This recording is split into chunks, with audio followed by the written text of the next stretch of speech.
Hello बच्चों, हाय। स्वागत है आप सभी का अपना चैनल एजुकेशन इज पावर में। तो प्यारे बच्चों, आज हम लोग पढ़ने वाले हैं क्लास 12th के सब्जेक्ट विषय जो है वो है आप लोगों का हिंदी, जिसका चैप्टर नंबर 1 पढ़ने वाले हैं बातचीत, जो एक गद्य खंड का ये एक प्रकार का चैप्टर है। ठीक है प्यारे बच्चों, और बातचीत के शैली के बारे में बालकृष्ण भट्ट ने बहुत ही विस्तार पूर्वक बताया है। प्यारे बच्चों, ये जो आप लोग देख रहे हैं, जिनका फ़ोटो लगा हुआ है अभी थंबनेल पे, मतलब वीडियो पे, स्लाइड्स पे, जो आप देख रहे हैं इस महान व्यक्ति को, जिनका नाम है बालकृष्ण भट्ट। प्यारे बच्चों, मैं इसे छोटा कर देता हूँ ताकि आप लोग बहुत ही अच्छी तरह से इस व्यक्ति को आप लोग पहचान सकते हैं, देख सकते हैं कि ये व्यक्ति आखिर दिखने में कैसे हैं, किस प्रकार के दिखते हैं। प्यारे बच्चों, तो प्यारे बच्चों, आज हम लोग पढ़ने वाले हैं इन्हीं बालकृष्ण भट्ट के लिखे गए एक निबंध के बारे में, जिन्होंने लिखा है बातचीत पर एक निबंध। ठीक है प्यारे बच्चों, लोग बातचीत करते हैं तो उसी पर इन्होंने ये निबंध लिख डाला। सोचिए ये कैसे एक महान लेखक हुए जिन्होंने बातचीत पर भी एक निबंध लिख डाला।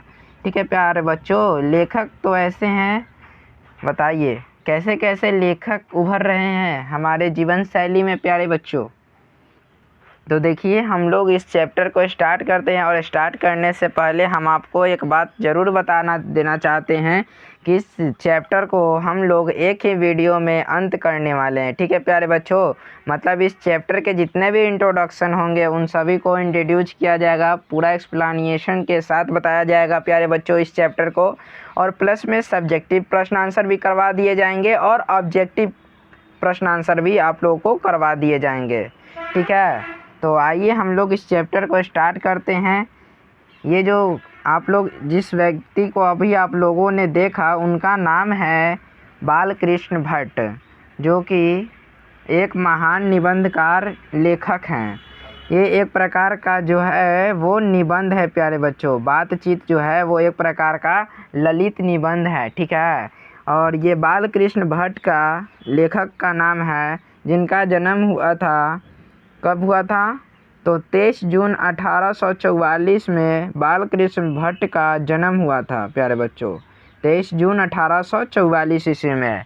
और इनके निवास स्थान के बारे में यदि आप लोगों से पूछ दिया जाए तो ये कहाँ निवास करते थे, मतलब यह इनका जन्म किस स्थान पे हुआ था, उसी को बताना है। ठीक है प्यारे बच्चों, तो इनके निवास स्थान जो है वो इलाहाबाद उत्तर प्रदेश है। ठीक है, और बालकृष्ण भट्ट के माता का नाम क्या है प्यारे बच्चों, तो पार्वती देवी है।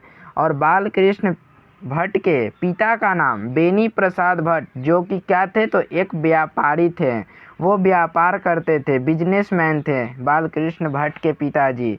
ठीक है प्यारे बच्चों, अब हम लोग देखने वाले हैं इनके आगे।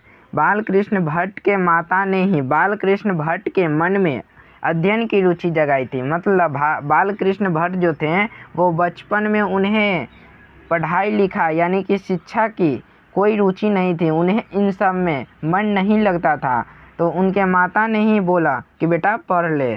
ठीक है, और अब आगे बढ़ते हैं प्यारे बच्चों। ये देखिए इनके शिक्षा दीक्षा के बारे में, यानी कि ये प्रारंभ में संस्कृत का अध्ययन किए एवं 1867 में प्रयाग के मिशन स्कूल में एंट्रेंस की परीक्षा दी थी। पूछ सकता है कि बालकृष्ण भट्ट ने कब और किस स्कूल में एंट्रेंस की परीक्षा दी थी, तो हम क्या बोलेंगे कि 1867 में प्रयाग के मिशन स्कूल में एंट्रेंस की परीक्षा दिए थे। और इन्होंने प्रारंभ में किस चीज़ की शिक्षा लिए थे, किस चीज़ के लिए अध्ययन किए थे, किस विषय पे अध्ययन किए थे, तो संस्कृत का अध्ययन किए थे प्यारे बच्चों। ठीक है, अब आगे बढ़ते हैं। ये देखिए यहाँ पर दिया हुआ है वृत्ति। वृत्ति का मतलब हुआ, देखिए यहाँ पर 1869 से लेकर 1875 तक प्रयाग के मिशन स्कूल में अध्यापन का कार्य किए। मतलब बालकृष्ण भट्ट जब अपना एंट्रेंस की परीक्षा दे दिए थे और जब वो सफल हो गए थे तो उन्होंने 1869 से लेकर 1875 तक प्रयाग के ही मिशन स्कूल में क्या थे तो अध्यापन के कार्य कर रहे थे, मतलब पढ़ाने लिखाने का काम कर रहे थे। और 1885 में प्रयाग के CAV स्कूल में संस्कृत का अध्यापन किए थे। ठीक है, 1885 में बालकृष्ण भट्ट ने CAV स्कूल में संस्कृत का अध्यापन किए थे, उन्होंने संस्कृत को पढ़ाया था। और उसके बाद 1888 में प्रयाग के ही कायस्था पाठशाला इंटर कॉलेज में अध्यापक नियुक्त हुए थे। मतलब पहले वो शिक्षक थे, पढ़ाते पढ़ाते एक ऐसा समय आया कि 1888 ईस्वी में उन्होंने अध्यापक बन गए, अध्यापक नियुक्त हो गए। वो तो सिंपल पढ़ाते थे, लेकिन इंटर कॉलेज में वो अध्यापक नियुक्त हो गए, मतलब उनका जॉब हो गया, मान के चलिए एक तरह से। ठीक है प्यारे बच्चों, ये देखिए, किंतु स्वभाव उग्र रहने के कारण नौकरी छोड़नी पड़ी और उसके बाद से लेखन कार्य पर ही निर्भर हो गए। मतलब यहाँ पर आप लोग देख रहे हैं कि इन बालकृष्ण भट्ट जो हैं, इनका नौकरी लगा था, वो भी टीचिंग में, मतलब शिक्षक में उनका नौकरी लगा था। वो शिक्षक नियुक्त हुए थे, वो भी इंटर कॉलेज में उनका सरकारी जॉब था। लेकिन वो बहुत ही उग्र विचार के थे, छोटी छोटी बातों पे गुस्से कर बैठते थे, बहुत जल्दी गुस्सा हो जाते थे। इस कारण से उनको उग्र विचार रहने के कारण, उग्र स्वभाव रहने के कारण उन्हें अपना नौकरी जो था वो उनको छोड़ना पड़ा था।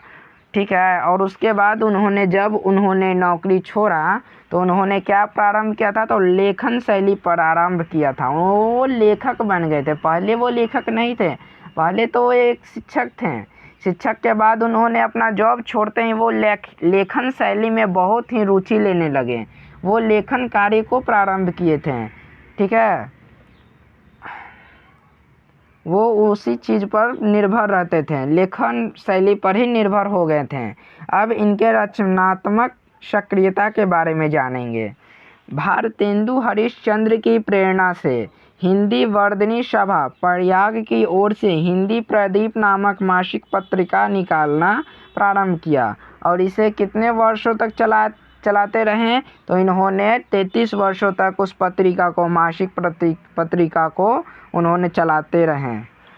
ठीक है, अब आगे देखिए थोड़ी सी। बालकृष्ण भट्ट जी 1886 में लाला श्रीनिवास दास के संयोगिता स्वयंवर की कठोर आलोचना किए थे। बालकृष्ण भट्ट जी ने किनकी कठोर आलोचना किए थे, तो 1886 में लाला श्रीनिवास दास के संयोगिता स्वयंवर की कठोर आलोचना किए थे। ठीक है प्यारे बच्चों, यहाँ पर देखिए इन्होंने बहुत सारे उपन्यास भी लिखे हैं, जैसे रहस्य कथा, नूतन ब्रह्मचारी, 100 अजान एक सुजान, गुप्त बैरी, रसातल यात्रा, उचित दक्षिणा, हमारी घड़ी, सद्भाव की अभाव, यानी कि सद्भाव का अभाव। ये इतने सारे जो भी हैं वो बालकृष्ण भट्ट के द्वारा लिखे गए उपन्यास हैं प्यारे बच्चों। ये देखिए, उन्होंने उपन्यास के साथ साथ नाटक भी लिखे हैं, जैसे पद्मावती, कीर्तार्जुनी, वेणी संहार, शिशुपाल वध, नल, दमयंती या दमयंती, स्वयंवर, शिक्षादान, चंद्रसेन, सीता वनवास, पतित पंचम, मेघनाद वध, कट्टर सुम की एक नकल, बृहतल्ला, इंग्लैंडेश्वरी, भारत जननी, भारतवर्ष और कली, 2 सूरदेशी, एक रोगी और एक वैद्य, रेल का विकट खेल, बाल विवाह। ये जितने भी आप लोगों को दिखाई दे रहा है, ये सब क्या है, तो बालकृष्ण भट्ट के द्वारा लिखे गए नाटक हैं प्यारे बच्चों। ठीक है, और ये देखिए प्रहसन में आप लोग देखिए, जैसा काम वैसा परिणाम, किसने कहा था, बालकृष्ण भट्ट ने कहा था। नई रोशनी का विष, आचार विडंबन आदि निबंध जो हैं वो 1000 के आसपास निबंध, जिनमें 100 से ऊपर बहुत महत्वपूर्ण है। मतलब बालकृष्ण भट्ट ने लगभग 1000 के आसपास निबंध को लिखे तो हैं, लेकिन उनमें से ज़्यादा VVI इम्पॉर्टेंट, जितना भी VVI यानी कि वेरी वेरी इम्पॉर्टेंट बहुत ज़्यादा हैं, जो कितने हैं तो 100 से ऊपर बहुत ज़्यादा महत्वपूर्ण निबंध हैं, जिनको बहुत ज़्यादा इम्पोर्टेंट बोला जाता है। प्यारे बच्चों, अब आते हैं बातचीत निबंध का सारांश को पढ़ने। अब हम लोग जानेंगे, क्या जानेंगे तो बातचीत निबंध का सारांश जानेंगे। तो प्यारे बच्चों, आप लोग बताइएगा कमेंट करके कि आप लोगों को यह वीडियो कैसा लग रहा है। बिल्कुल मैं आप लोगों के लिए इसी प्रकार से सभी क्लास के वीडियोज़ को लाते रहूँगा, ठीक है प्यारे बच्चों। तो आप लोग इस चैनल को ज़्यादा से ज़्यादा सब्सक्राइब करके रख लीजिएगा और अपने साथियों को या दोस्तों को बताइएगा ज़रूर, और उनके साथ इस चैनल को शेयर ज़रूर कीजिएगा, ठीक है प्यारे बच्चों। तो हम लोग अब पढ़ने जा रहे हैं बातचीत निबंध का सारांश, ठीक है।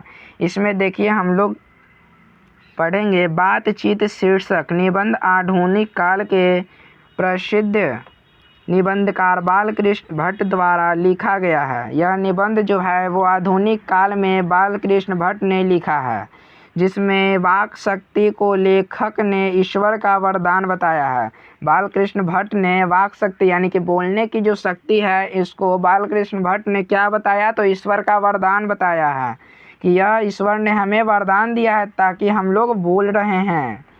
बालकृष्ण जी कहते हैं कि वाक शक्ति अगर मनुष्य में न होती तो न जाने इस गूंगी सृष्टि का क्या हाल होता। मतलब बालकृष्ण भट्ट जी बोलते हैं कि अगर हम में बोलने की शक्ति न होती तो न जाने हम लोगों का क्या होता। हम लोग गूंगे प्रतीत होते हैं, जहाँ रहते वहीं पे रह जाते। अगर हमें किसी चीज़ के लिए किसी को कुछ बोलना भी है तो नहीं बोल पाते, इशारों में ही बात समेट ले दी जाती, ठीक है प्यारे बच्चों। जिस कोने में थे उसी कोने में रह जाते हैं। और उन्होंने आगे बताया है कि बातचीत में वक्ता को स्पीच की तरह नाच खराज जाहिर करने का मौका नहीं दिया जाता है। वे कहते हैं कि जैसा आदमी को ज़िंदगी मज़ेदार बनाने के लिए खाने पीने चलने फिरने इत्यादि की ज़रूरत है, वैसे ही बातचीत की भी अति आवश्यक है। इससे चित्त हल्का और स्वच्छ हो जाता है और मवाद जो हृदय में जमा रहता है वह भाप बनकर उड़ जाता है। मतलब ये कहते हैं कि बातचीत एक ऐसी शैली है या एक ऐसा चीज़ है जिससे अगर हमारे पास कोई सुख दुख है तो हम लोग अपने वाक शक्ति के द्वारा किसी और व्यक्ति से अपना दुख बांट सकते हैं, अपने मन को हल्का कर सकते हैं, अपने हृदय को स्वच्छ कर सकते हैं, ठीक है प्यारे बच्चों। वह भाप बनकर उड़ जाती है, उन्होंने बताया था। किसने बताया था तो बालकृष्ण भट्ट ने बताया था। तभी बेन जॉनसन कहते हैं, बालकृष्ण भट्ट के बाद कौन आए थे तो बेन जॉनसन आए थे, और उन्होंने कहा कि बोलने से ही मनुष्य के रूप का साक्षात्कार होता है। उन्होंने कहा कि बातचीत करने से मनुष्य के रूप का साक्षात्कार होता है, मतलब कि उनका मन जो होता है वो स्वच्छ हो जाता है, हल्का हो जाता है। लेखक ने बातचीत के प्रकार को भी बताया, किस प्रकार से बातचीत करनी चाहिए ये लोगों को लेखक ने बताया। और फिर उनके बाद यानी कि जॉनसन के बाद कौन आए थे तो एक और लेखक आए थे जिनका नाम था एडिसन। ये मानते हैं कि असल बातचीत सिर्फ दो व्यक्तियों में हो सकती है, अर्थात जब दो लोग होते हैं तभी अपना दिल एक दूसरे के सामने खोलकर बातें करते हैं। लेखक के अनुसार तीन लोगों के बीच की वाक शक्ति यानी कि बातचीत केवल फॉर्मेलिटी है। प्यारे बच्चों, ये एडिसन महोदय आए, ये भी एक निबंधकार थे, ये भी एक लेखक ही थे।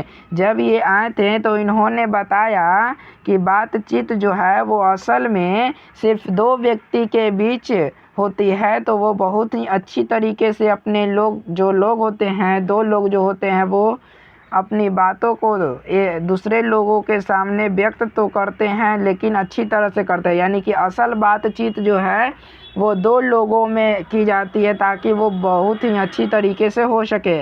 अगर कोई बातचीत को हम 3 व्यक्ति के समक्ष बात करते हैं तो वो उसी में सबमिट कर रह जाते हैं। ये एक प्रकार की फॉर्मेलिटी है। 3 व्यक्तियों के बीच अगर बातचीत होता है तो वो अलग बक-बक करता है तो दूसरे व्यक्ति अलग बोलता है।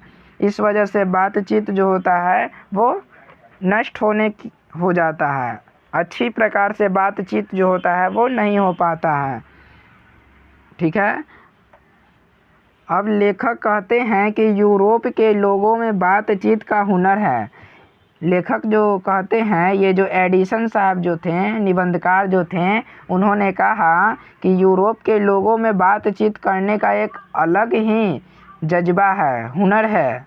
ठीक है प्यारे बच्चों, जिसे क्या बोलते हैं, जिसे एक नाम भी दिया गया था। यूरोप के लोग जो बातचीत करते हैं, उनके जो बातचीत करने का जो जज्बा है, हुनर है, उनका एक नाम दिया गया था आर्ट ऑफ कन्वर्सेशन। इसको क्या बोलते हैं, आर्ट ऑफ कन्वर्सेशन। ये बहुत ही VVI है, एग्ज़ाम में पूछा जा सकता है प्यारे बच्चों। और इनके प्रसंग को सुन के कान को अत्यंत सुख मिलता है। इसे सहृदय गोष्ठी भी कहते हैं। इसे क्या बोलते हैं, तो सहृदय गोष्ठी भी बोलते हैं। अंततः बालकृष्ण भट्ट कहते हैं कि हमें अपने अंदर ऐसी शक्ति पैदा करनी चाहिए जिससे हम अपने आप बातचीत कर ले, और बातचीत का यही उत्तम तरीका है। बालकृष्ण के अनुसार हमें ऐसी शक्ति उत्पन्न करनी चाहिए हमारे अंदर कि हम अपनी बातों को अपने आप से कर ले और अपने आप को स्वच्छ कर ले। ठीक है, अपने आप ही मन को हल्का कर ले प्यारे बच्चों। अब यहाँ पर आपका जो सारांश है वो पूर्ण रूप से ख़त्म होता है। ठीक है, शॉर्ट सारांश है प्यारे बच्चों। ठीक है, ताकि यह बहुत ही जल्दी ख़त्म हो गया।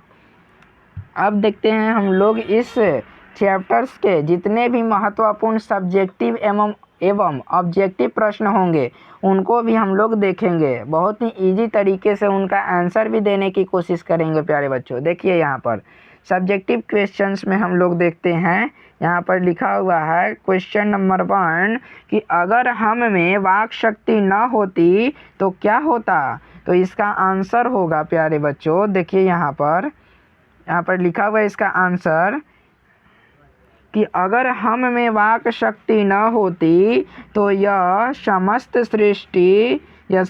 सृष्टि गूंगी प्रतीत होती। लेखक बालकृष्ण भट्ट कहते हैं कि अगर हम में वाक शक्ति न होती तो यह समस्त सृष्टि गूंगी प्रतीत होती।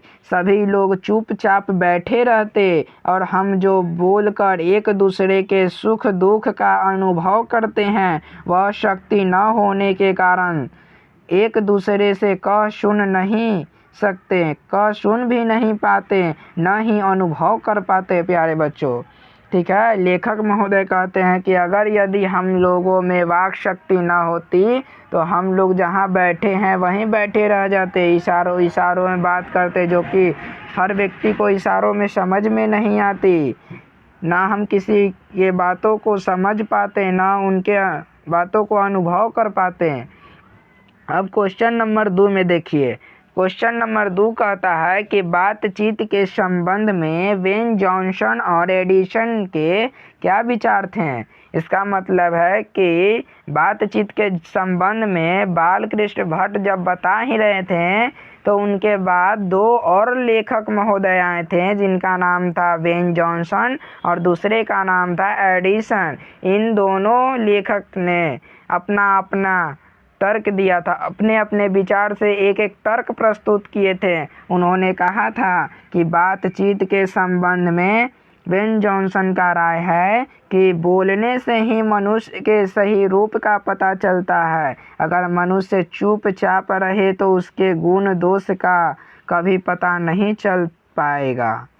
ठीक है प्यारे बच्चों, अब हम लोग देखते हैं एडिसन के बारे में।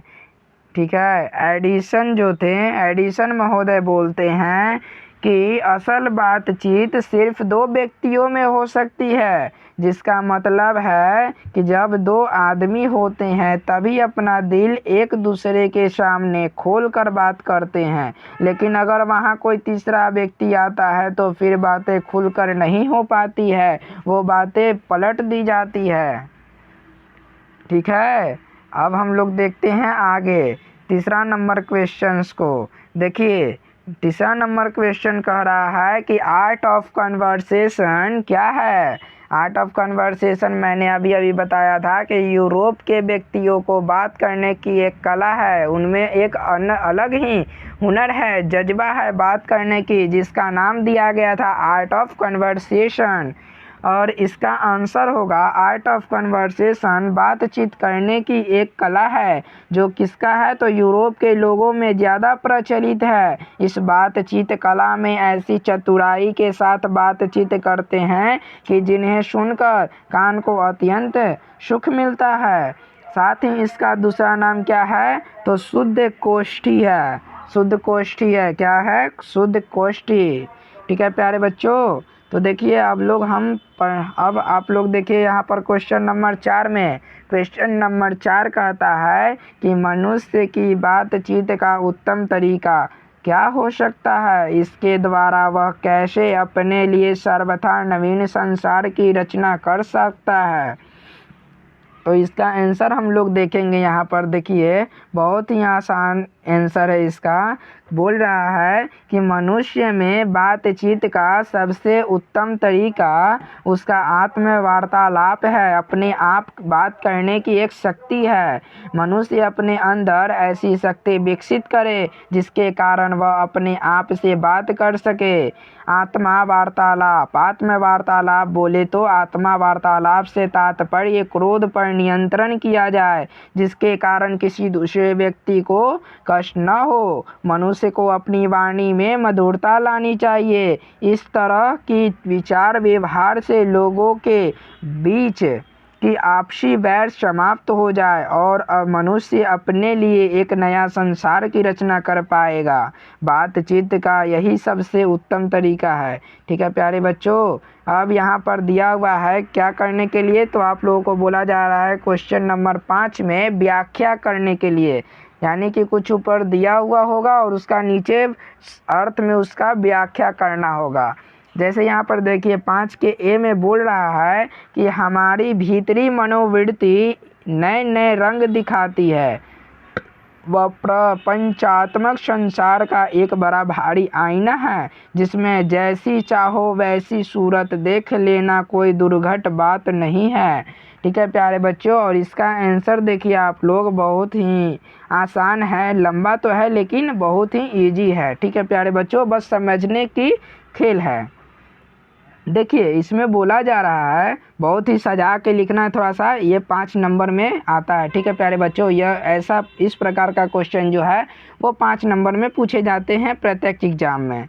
जैसे देखिए इसका आंसर दिया हुआ है सजाकर। प्रस्तुत सुललित सागर्भित एवं मार्मिक पंक्तियाँ विद्वान लेखक बालकृष्ण भट्ट द्वारा रचित बातचीत शीर्षक निबंध से लिया गया है। किससे लिया गया है, तो बातचीत शीर्षक निबंध से लिया गया है। और इन पंक्तियों में लेखक ने लिखा है कि जब मनुष्य समाज में रहता है तो समाज से भी भाषा सीखता है। भाषा उसके विचार अभिव्यक्ति का माध्यम होती है। कहा भी गया है कि मन बड़ा चंचल होता है। इसकी चंचलता के कारण एक मनुष्य दूसरे मनुष्य को दोस्त और दुश्मन मान लेता है। जैसा कि मैंने अभी अभी बताया था सारांश में प्यारे बच्चों, इसमें कहता है कि वह कभी गुस्सा कर बैठता है तो कभी कभी मीठी बातें करता है। इस स्थिति में मनुष्य की असली चरित्र का पता नहीं चलता। मनुष्य के मन की स्थिति गिरगिट के जैसी रंग बदलती रहती है। इस स्थिति के कारण लेखक इस मन के प्रपंचों को जड़ मानते हैं और कहते हैं कि यह आईना के समान है। इस संसार में छल कपट झूठ फरेब सब होते हैं। विद्वान लेखक इस स्थिति से बचने की सलाह भी देते हैं कि अपने मन पर नियंत्रण रखना चाहिए। ठीक है प्यारे बच्चों, इसमें आप लोगों को समझ में आ ही गया होगा कि मनुष्य जो होते हैं वो अपने बातों को तुरंत पलट देते हैं, यानी कि गिरगिट की तरह अपना रंग बदल देते हैं। अब हम लोग देखते हैं 5 के बी। यह कहता है क्वेश्चन कि सच है जब तक मनुष्य बोलता नहीं है तब तक उसका गुण दोष प्रकट नहीं होता। इसका अर्थ हम लोग लिखेंगे प्यारे बच्चों, यहाँ पर आप लोग देख रहे हैं। इसका अर्थ होगा कि प्रस्तुत सुललित सागर्भित एवं मार्मिक पंक्तियाँ विद्वान लेखक बालकृष्ण भट्ट द्वारा रचित बातचीत शीर्षक निबंध से लिया गया है। इतना तो बच्चों आप लोगों को लिखना ही पड़ेगा। 5 नंबर का जब आप लोग आंसर दीजिएगा तो इतना, ये जो 2-3 लाइन मैंने अभी बताया, ये आप लोगों को VVI तरीके से लिखना ही पड़ेगा। नहीं लिखिएगा नंबर काट लिया जाएगा। ठीक है प्यारे बच्चों, तो इस पर ध्यान दीजिएगा। और इन पंक्तियों में लेखक ने लिखा है कि सच है जब तक मनुष्य बोलता नहीं है तब तक उसका गुण दोष प्रकट नहीं होता। लेखक ने बताया कि जब तक कोई व्यक्ति अपने दुख को या सुख को बताता नहीं है तब तक उसके गुण को कैसे प्रकट किया जाएगा, प्रकट ही नहीं किया जा सकता। बातचीत ही एक विशेष तरीका होता है जिसके कारण मनुष्य आपस में प्रेम से बातें कर उसका आनंद उठाते हैं। परंतु मनुष्य जब वाचाल हो जाता है अथवा बातचीत के दौरान अपने आप पर काबू नहीं रख पाता है तो वह दोष है। परंतु जब वह बड़ी संजीदगी से बातचीत करता है तो वह गुण है। मनुष्य के चुप रहने के कारण उसके चरित्र का कुछ पता नहीं चलता, लेकिन वह जैसे ही कुछ बोलता है तो उसकी वाणी के माध्यम से गुण और दोष प्रकट होने लगता है। प्यारे बच्चों, आप लोग, आशा है कि आप लोग समझ रहे होंगे। बहुत ही इजी वे में मैं इसको एक्सप्लेन कर रहा हूँ। ठीक है प्यारे बच्चों, अब हम लोग देखने वाले हैं, क्या देखने वाले हैं, तो उस पे ऊपर हेडिंग में दिया हुआ है, क्या दिया हुआ है, VVI ऑब्जेक्टिव क्वेश्चन, यानी कि वेरी इम्पॉर्टेंट ऑब्जेक्टिव क्वेश्चंस। ठीक है प्यारे बच्चों, तो इसका आप लोग आंसर देखिएगा। यहाँ पर सबसे पहला नंबर यानी कि क्वेश्चन नंबर 1 में आप लोगों को कहा जा रहा है कि बालकृष्ण भट्ट की रचना बातचीत क्या है। तो इसमें ऑप्शन दिया हुआ है, A एकांकी, B कहानी, C यात्रा संस्मरण या D ललित निबंध। तो ये क्या है प्यारे बच्चों, तो ललित निबंध है।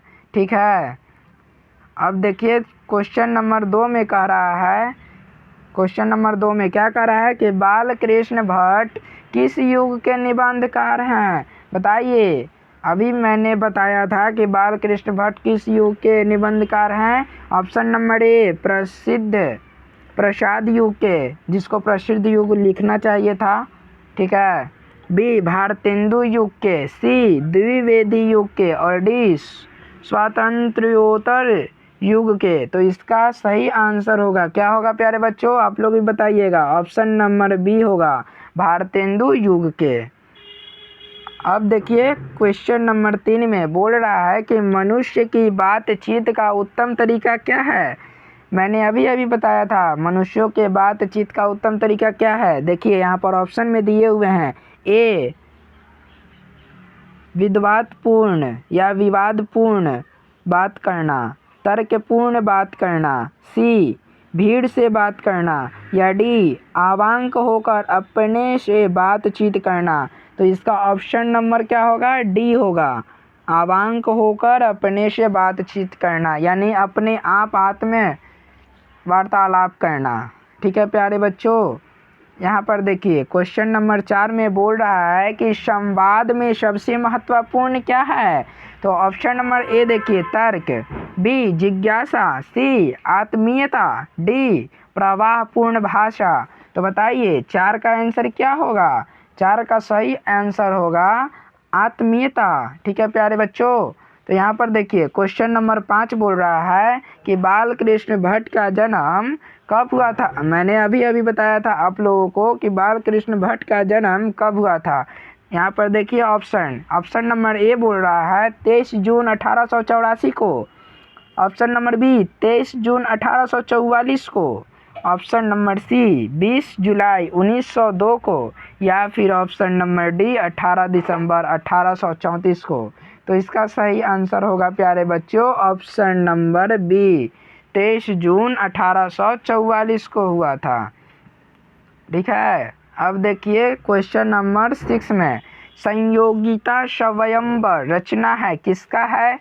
तो ए अलकृष्ण भट्ट की, बी प्रताप नारायण मिश्र की, सी श्रीनिवास दास की, डी मैथिलीशरण गुप्त की। तो बताइए क्वेश्चन नंबर 6 का आंसर क्या होगा?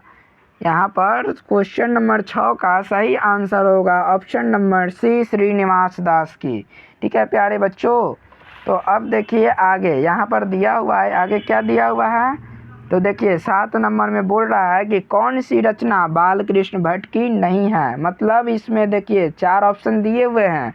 ए नूतन ब्रह्मचारी, बी 100 अजान एक सुजान, सी सद्भाव का अभाव, और डी परीक्षा गुरु। बताइए इन सभी में से कौन सा ऐसा है जो बालकृष्ण भट्ट की रचना में शामिल नहीं है? तो इसका सही आंसर होगा ऑप्शन नंबर डी परीक्षा गुरु।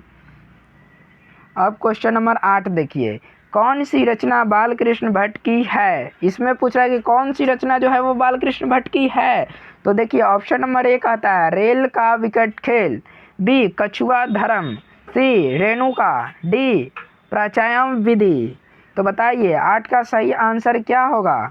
सही आंसर होगा ऑप्शन नंबर ए रेल का विकट खेल। ठीक है प्यारे बच्चों, अब देखते हैं क्वेश्चन नंबर 9 को। 9 कहता है कि बालकृष्ण भट्ट ने कौन सा मासिक पत्र निकाला था? मैंने अभी अभी सारांश में बताया था प्यारे बच्चों। देखिए यहाँ पर option number A Pratap, option number B Karmaveer, C Hindi Pradeep, और डी ज्योत्स्ना। तो बताइए इसका क्या आंसर होगा? इसका आंसर होगा हिंदी प्रदीप नामक मासिक पत्रिका निकाला था। किसने निकाला था? तो बालकृष्ण भट्ट ने निकाला था। ये बहुत ही VVI ऑब्जेक्टिव प्रश्न है प्यारे बच्चों। ये देखिए क्वेश्चन नंबर 10 में बातचीत किस विद्या की रचना है? तो बताइए ए आलोचना, बी गीत, सी शोध, और डी निबंध। क्या है ये बताइए तो 10 नंबर में? तो यह हो जाएगा, क्या हो जाएगा इसका?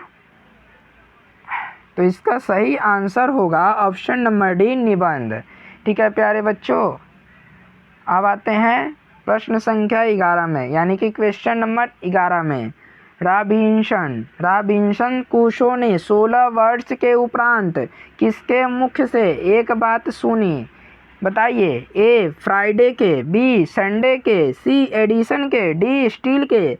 तो 11 नंबर का आंसर बताइए आप लोग फटाफट, क्या इसका आंसर होगा? तो इसका सही आंसर होगा फ्राइडे के। ठीक है प्यारे बच्चों, अब देखते हैं 12 नंबर बातचीत शीर्षक निबंध के निबंधकार कौन है? तो ए जयप्रकाश नारायण, बी मोहन राकेश, सी नामवर सिंह, और डी बालकृष्ण भट्ट। इससे तो आप लोग भली भांति परिचित होंगे कि इसके निबंधकार कौन है? तो बालकृष्ण भट्ट जी हैं। ठीक है, अब आगे बढ़ते हैं क्वेश्चन नंबर 13।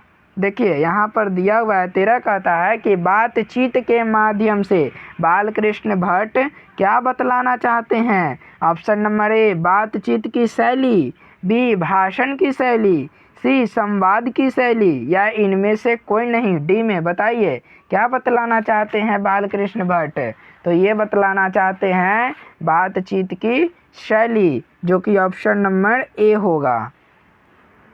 अब आगे बढ़ते हैं, यहाँ पर देखिए 14 नंबर कहता है कि बालकृष्ण भट्ट जी को किसने अंग्रेजी साहित्य के एडिशन और स्टील की श्रेणी में रखा है? तो ए हजारी प्रसाद द्विवेदी, बी डॉक्टर नागेंद्र, सी रामचंद्र शुक्ल, डी रामविलास शर्मा। तो बताइए 14 का आंसर क्या होगा? तो इसका आंसर होगा सी रामचंद्र शुक्ला। यहाँ पर देखिए 15 नंबर क्वेश्चन कहता है कि बालकृष्ण भट्ट का निवास स्थान कौन सा है? ए लखनऊ उत्तर प्रदेश, बी इलाहाबाद उत्तर प्रदेश, सी मथुरा उत्तर प्रदेश, डी वाराणसी उत्तर प्रदेश। अभी अभी मैंने सारांश से पहले मैंने बताया था कि बालकृष्ण भट्ट का जन्म स्थान क्या है, तो बी इलाहाबाद उत्तर प्रदेश है।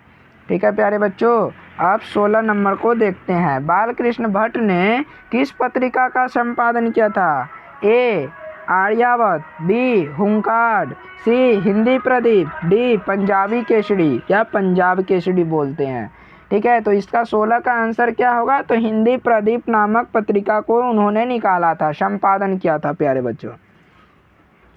अब देखिए 17 नंबर, यह बोलता है कि बालकृष्ण भट्ट ने हिंदी प्रदीप नामक मासिक पत्रिका निकालना कब प्रारंभ किया था? ए 1877 में, बी 1888 में, सी 1890 में, डी 1894 में। तो बताइए 17 का सही आंसर क्या होगा? 1877 में। अब 18 नंबर देखिए, कौन सी रचना बालकृष्ण भट्ट द्वारा रचित नहीं है? बताइए इन 4 ऑप्शन में से कौन सा ऐसा रचना है जो बालकृष्ण भट्ट के द्वारा रचित नहीं है, इन्होंने नहीं लिखा है? तो ए परमावती, बी फेनी संहार, सी मेघदूतम, डी मेघनाथ पद। तो बताइए 18 का सही आंसर क्या होगा? मेघदूतम। ठीक है प्यारे बच्चों, अब देखिए 19 नंबर। देखिए 19 नंबर कहता है कि कौन सा उपन्यास बालकृष्ण भट्ट द्वारा रचित है? तो बताइए ए मैला आंचल, बी गोदान, सी 100 अजान एक सुजान, डी अंतराल। तो बताइए 19 का सही आंसर क्या होगा? तो इसका सही आंसर होगा सी 100 अजान एक सुजान। ठीक है, अब देखिए क्वेश्चन नंबर 20 में, नाटक के प्रारंभ में होने वाले मंगल पाठ को क्या कहा जाता है? ए भजन, बी नांदी पाठ, सी मंगलाचरण, डी आरती। तो बताइए 20 का सही आंसर क्या होगा? नांदी पाठ होगा, ऑप्शन नंबर बी। अब आते हैं 21 नंबर में। 21 नंबर कहता है कि रॉबिन्सन क्रूसो को कब तक मनुष्य का मुख देखने को नहीं मिला था? ये रॉबिन्सन क्रूसो जो था वो जंगल में ही अपना पूरा 16 वर्ष तक इन्होंने जो जंगल में ही अपना जीवन बिताया था। इन्हें यह भी नहीं पता था, ये मनुष्य थे लेकिन इनको ये नहीं पता था कि मनुष्य आखिर दिखता कैसा होगा, वो किस प्रकार का होगा, इन्हें कुछ पता नहीं था। जब वो 16 वर्ष बाद जब जंगल से बाहर आए तो उन्हें पता लगा कि हाँ, मेरे जैसा भी कोई व्यक्ति यहाँ पर इस धरती पे निवास करता है। तो यहाँ पर 21 नंबर क्वेश्चन आपसे पूछा जा रहा है कि रॉबिन्सन क्रूसो को कब तक मनुष्य का मुख देखने को नहीं मिला था? ए 10 वर्ष तक, बी 12 वर्ष तक, सी 16 वर्ष तक, डी 18 वर्ष तक। तो अभी मैंने बताया था कि इसका सही आंसर क्या होगा? 16 वर्ष तक। ठीक है, अब देखिए 22 नंबर, बोलने से ही मनुष्य के रूप का साक्षात्कार होता है, यह किसका कहना है? यह किसने कहा था? ए एडिसन ने, बी बेन जॉनसन ने, सी स्पेंसर ने या डी मिल्टन ने। तो बताइए 22 का सही आंसर क्या होगा? तो बी बेन जॉनसन ने बोला था। ठीक है, किसने बोला था? बेन जॉनसन ने बोला था।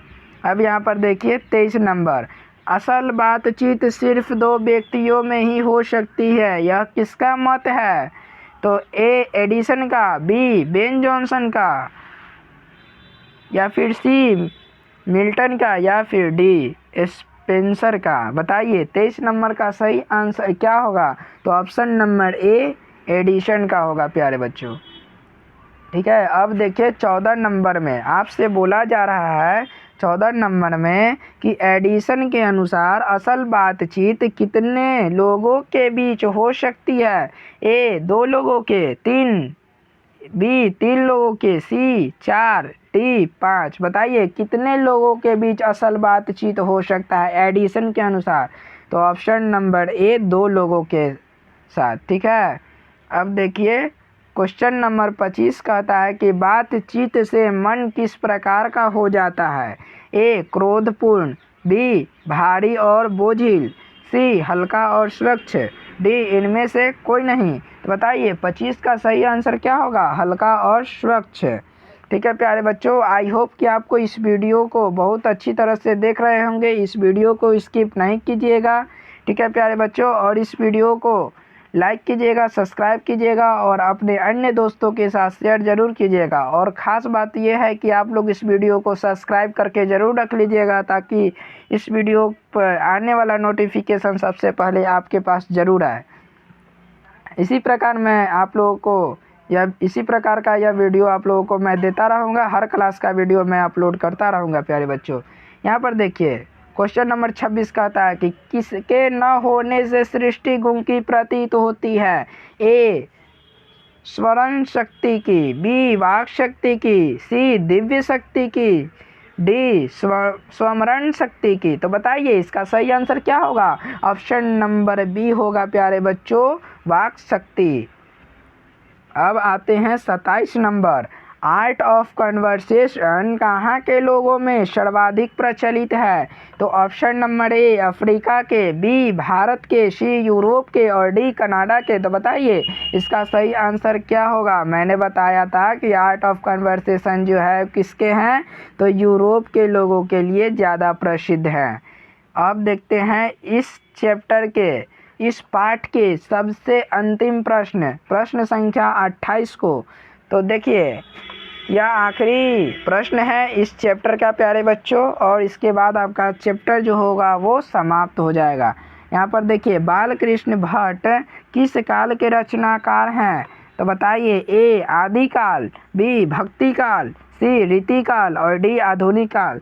तो बताइए इसका सही आंसर क्या होगा। तो ऑप्शन नंबर डी होगा आधुनिक काल। ठीक है प्यारे बच्चों, तो इस चैप्टर को मैंने पूर्णतः समाप्त करवा दिया। आप लोग बताइएगा कमेंट करके कि आपको यह वीडियो कैसा लग रहा है प्यारे बच्चों। ठीक है, और इस वीडियो को लाइक कीजिएगा, सब्सक्राइब कीजिएगा और अपने दोस्तों के साथ शेयर ज़रूर कीजिएगा। धन्यवाद।